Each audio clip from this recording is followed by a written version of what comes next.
ঘটনা হল পাইকানৰ কলো মই পাইকানৰ যিসকলে আজি পুলিচ বা তাৰ পৰা আক্ৰমণ কৰিছে মই এই ঘটনাক কেৱল নিন্দা কৰাই নহয় এই ঘটনাত জড়িতসকলক কঠোৰ শাস্তি বিহিব লাগে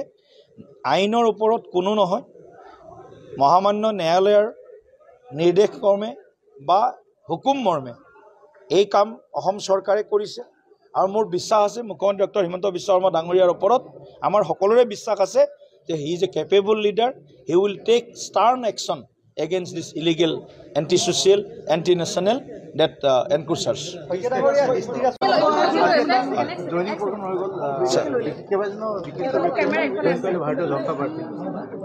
চাওক আজি অসমৰ বিভিন্ন ক্ষেত্ৰত বিভিন্ন জিলাৰ পৰা কংগ্ৰেছ আপ ৰাইজৰ দলকে ধৰি বিভিন্ন দলৰ আজি বিশিষ্ট কিছু নেতৃত্বই আজি আনুষ্ঠানিকভাৱে ভাৰতীয় জনতা পাৰ্টিত যোগদান কৰিছে প্ৰশান্ত শইকীয়াৰ পৰা মাধুৰ্য গোস্বামীলৈকে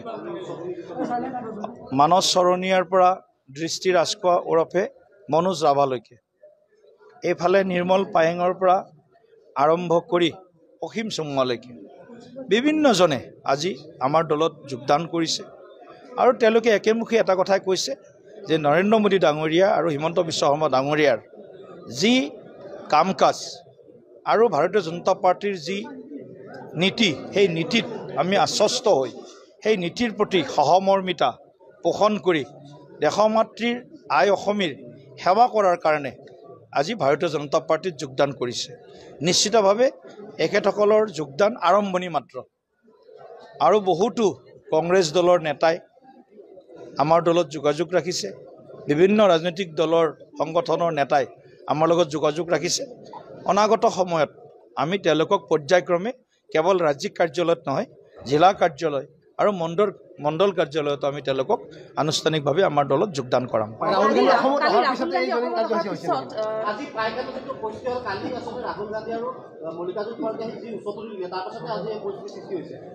চাওক ভাৰতীয় জনতা পাৰ্টিত জইনিং বা যোগদান এইটো কোনো সাময়িক বা কোনো বিশেষ পৰিস্থিতিত যোগদান প্ৰক্ৰিয়া নচলে নিয়মিতভাৱে ভাৰতীয় জনতা পাৰ্টিত যোগদান চলি থাকে আৰু কংগ্ৰেছ দলৰ নেতাৰ ভাষণ শুনি হয়তো বহুতৰ মন মানে একেবাৰে খুব বেয়া হৈ গৈছে খৰ্গে ডাঙৰীয়াৰ ভাষণ ৰাহুল গান্ধীৰ ভাষণ শুনি যিগৰাকী মুখ্যমন্ত্ৰীয়ে অসমৰ খিলঞ্জীয়াৰ হকে কাম কৰিছে যিগৰাকী মুখ্যমন্ত্ৰীয়ে অসমৰ সুৰক্ষাৰ হকে কাম কৰিছে সেইগৰাকী মুখ্যমন্ত্ৰীক জেললৈ পঠাম বুলি যিটো ৰাহুল গান্ধীয়ে বক্তব্য দিলে মইতো ভাবোঁ যে এইটো লাফিং চেপ্টাৰ অফ ৰাহুল গান্ধী লাফিং চেপ্টাৰ এটা হাস্যকৰ এটা বিষয় গতিকে ৰাহুল গান্ধী নিজেই বেইলত আছে বিভিন্ন কৰাপশ্যন কেছত তেখেত বেইলত আছে আৰু বেইলত থকা মানুহে কাৰোবাক জেইলত পঠাব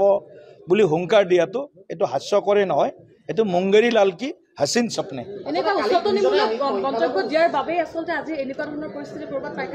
নাই এটা কথা আপোনালোকে সংবাদ মাধ্যমক কালি যিখিনি কথা ক'লে আপোনালোকে এইখিনি হজম কৰিব যদি পাৰিছে মোৰ ক'ব লগা একো নাই যদি আপোনালোকে সংবাদ মাধ্যম গোটেই সংবাদ মাধ্যমক তেওঁ নৰেন্দ্ৰ মোদী অমিত শ্বাহ হিমন্ত বিশ্বই যেন কিনিহে ৰাখিছে এনেকুৱা মন্তব্য কৰিছে আৰু তেখেতসকলে যেতিয়া যিটো সময়ত মুখ্যমন্ত্ৰীয়ে উচ্ছেদ কৰিছে অসম বিৰোধী চক্ৰ খিলঞ্জীয়াৰ অস্তিত্বৰ প্ৰতি ভাবুকি অনা চক্ৰক তেওঁলোকে মানে কি আখ্যা দিছে যে তেওঁলোকক ঘৰ বনাই দিব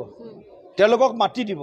অৰ্থাৎ খিলঞ্জীয়াৰ বিৰুদ্ধে অৱস্থান কৰা কংগ্ৰেছ দলটোৰ কালি মুকলি যিকি তেওঁলোকৰ বক্তব্য সেই বক্তব্যটোই হয়তো প্ৰতিগৰাকী অসমীয়াক শংকিত কৰি তুলিছে যে কংগ্ৰেছে যেনেকৈ হাজাৰ হাজাৰ লাখ লাখ মানুহক অসমলৈ আনি ভোটাৰ তালিকাত নাম সোমোৱাই দিলে বিভিন্ন সংৰক্ষিত বনাঞ্চলৰ পৰা পিজিআৰ ভিজিআৰ চৰণীয়া পথাৰ আমাৰ সত্ৰ নামঘৰ আমাৰ দেৱালয়ৰ মাটি যিদৰে তেওঁলোকক বহুৱাই দিলে সেইসকলে আজি গুজাই গছলৈ ৰূপান্তৰ হ'ল সেইসকলৰ স্বাৰ্থত কথা কোৱা এই কংগ্ৰেছ দলটো সেইসকলক সুৰক্ষা দিয়া সেইসকলক নিৰাপত্তা দিয়াৰ কথাটো কালি তেওঁলোকে পুনৰ অংগীকাৰ কৰিছে গতিকে অসমৰ খিলঞ্জীয়া মানুহে চিন্তা কৰিব লাগে কংগ্ৰেছ দলটো কাৰ স্বাৰ্থত কথা পাতি আছে কংগ্ৰেছ দলটোৰ তেওঁলোকৰ হিডেন এজেণ্ডা কি এই কথাটো অসমৰ মানুহে নিশ্চয় এইটো অনুধাৱন কৰিছে আৰু ভৱিষ্যতে অসমৰ খিলঞ্জীয়া মানুহে প্ৰকৃত মূলৰ ভাৰতীয় মানুহে কংগ্ৰেছক যেনেকৈ উত্তৰ দিব লাগে তেনেকৈ উত্তৰ দিব বুলি আমি ৰাইজৰ ওপৰত বিশ্বাস ৰাখিছোঁ। এটা স্পষ্ট হৈছে যে তেওঁলোক বিশেষ এটা সম্প্ৰদায়ৰ ওপৰতহে তেওঁলোক নিৰ্ভৰশীল বা বিশেষ সম্প্ৰদায়ৰ প্ৰতি তেওঁলোকৰ এটা বিশ্বাস আছে। এইটো ক'ব লগা কথাই নহয়। Appeasement and vote bank politics, vote বেংকৰ ৰাজনীতি আৰু তুষ্টিকৰণৰ ৰাজনীতি কংগ্ৰেছৰ অলংকাৰ। কংগ্ৰেছৰ বেলেগ অলংকাৰ নাই। ভোট বেংক আৰু তুষ্টিকৰণৰ ৰাজনীতিয়ে কেৱল আৰু কেৱল তেওঁলোকৰ এটা অলংকাৰ আৰু কেৱল তেওঁলোকৰ এটা প্ৰাধান্যৰ বিষয়। গতিকে যেতিয়া খিলঞ্জীয়া মানুহৰ মাটি ভেটিক উচ্ছেদ কৰি আমাৰ সভ্যতা সংস্কৃতিক প্ৰত্যাহ্বান জনাই আমাৰ মাটি ভেটি যেতিয়া দখল কৰিব, আমাৰ কৃষ্টি সংস্কৃতিৰ ওপৰত আঘাত দিব, ক'ৰবাত গোমংস পেলাব, এই সকলৰ হৈ কথা কোৱাসকল কিমান খিলঞ্জীয়া প্ৰেমী হ'ব এইটো অসমৰ খিলঞ্জীয়া ৰাইজে নিশ্চয় চিন্তা কৰি চোৱাৰ অৱকাশ আছে। ক'লো মই এইটো পাইকানৰ যিসকলে আজি পুলিচ বা তাৰ পৰা আক্ৰমণ কৰিছে, মই এই ঘটনাক কেৱল নিন্দা কৰাই নহয়, এই ঘটনাত জড়িতসকলক কঠোৰ শাস্তি বিহিব লাগে। আইনৰ ওপৰত কোনো নহয়, মহামান্য ন্যায়ালয়ৰ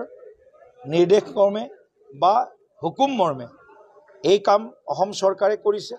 আৰু মোৰ বিশ্বাস আছে মুখ্যমন্ত্ৰী ডক্টৰ হিমন্ত বিশ্ব শৰ্মা ডাঙৰীয়াৰ ওপৰত আমাৰ সকলোৰে বিশ্বাস আছে যে he is a capable leader. He will take stern action against this illegal, anti social, anti national that এনক্ৰোচাৰ্ছ।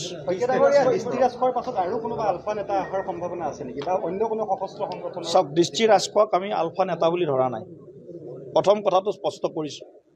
দৃষ্টি ৰাজখোৱা আমাৰ মূল সমাজখনৰ লগত কেতিয়াবাই এছিমিলেট কৰিছে।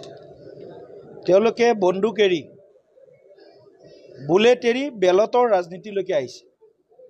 গতিকে যিটো আমি বহুত বছৰৰ পৰা কৈ আছিলোঁ, bye bye to bullet and welcome the ballot. গতিকে বুলেটক বাই বাই দি বেলটক ৱেলকাম কৰা সকলৰ ভিতৰত আজিৰ দিনত দৃষ্টি ৰাজখোৱা এজন অন্যতম নেতা আছে আৰু তেখেতে আনুষ্ঠানিকভাৱে যোগদান কৰিছে। মোৰ দুৱাৰ সদায় খোলা থাকিব, বিজেপিৰ দুৱাৰ খোলা থাকিব, যিয়ে ৰাষ্ট্ৰৰ একতা, অখণ্ডতা, সাৰ্বভৌমত্ব, দুখীয়া মানুহৰ কল্যাণৰ হকে চিন্তা কৰিব, সেৱাই সংকল্পৰ মনোভাৱেৰে ৰাজনৈতিক ক্ষেত্ৰখনত আহিব বিচাৰে, সকলোৰে কাৰণে দুৱাৰ খোলা আছে। পৰেশ বৰা ডাঙৰীয়ালৈ আমি সদায় কৈ আছোঁ, ভাৰত চৰকাৰেও গোটেই বিষয়টো কৈছে যে বুলেট আৰু টক্স একেলগে নহ'ব।